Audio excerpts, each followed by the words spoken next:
Right, let's take you to our breaking news story now. The Western Cape High Court has dismissed an application for documents related to the sale of SAA to be made public. Toto Investment filled the papers to force Public Enterprises Minister Pravin Gordhan to hand over the full record of his decision. Let's go to our reporter Monique Morlock in the Western Cape, particularly in Cape Town. She's been following court developments and she joins us now live from our Cape Town studios. Monique, exactly what did the judge say convinced him to make this decision that these papers shouldn't be made public? Judge Nathan Erasmus has dismissed an urgent application brought by Toto Investments forcing or seeking the court to get the Public Enterprises Minister and the South African government to release all records related to the sale of 51% shares in SAA to Takatso Consortium. This urgent application comes off of the back of its main application, which it brought to court in June of this year. That main application relates to requesting the courts to review and set aside that sale to Takatso Consortium in its entirety. That main application will be heard at the end of January 2023. Now, this urgent application Toto Investments brought in August after it claims that Government and Public Enterprises Minister Pravin Gordhan failed to produce all records related to the sale of the of SAA shares, of the majority of shares to Takatso.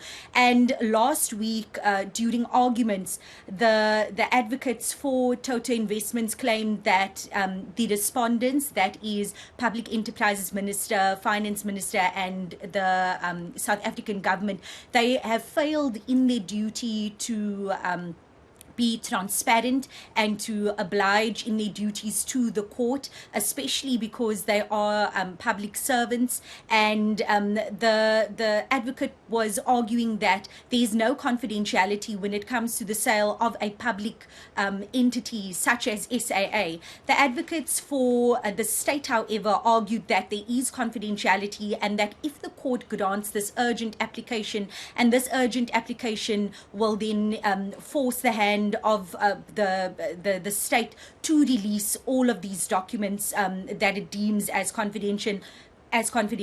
So the advocates were saying that if the court grants this urgent relief, it could spell the end of SAA, because SAA right now only has until March enough funds to last until March, and therefore the sale is imperative, because this urgent application also had to do with interdicting all of the parties involved in the sale from fulfilling the sale agreement.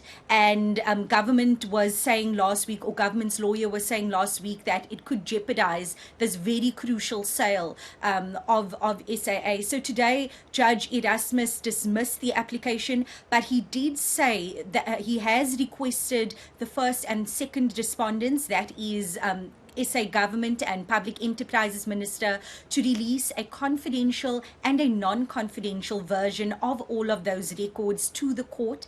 But these records, the confidential version, will not be made public.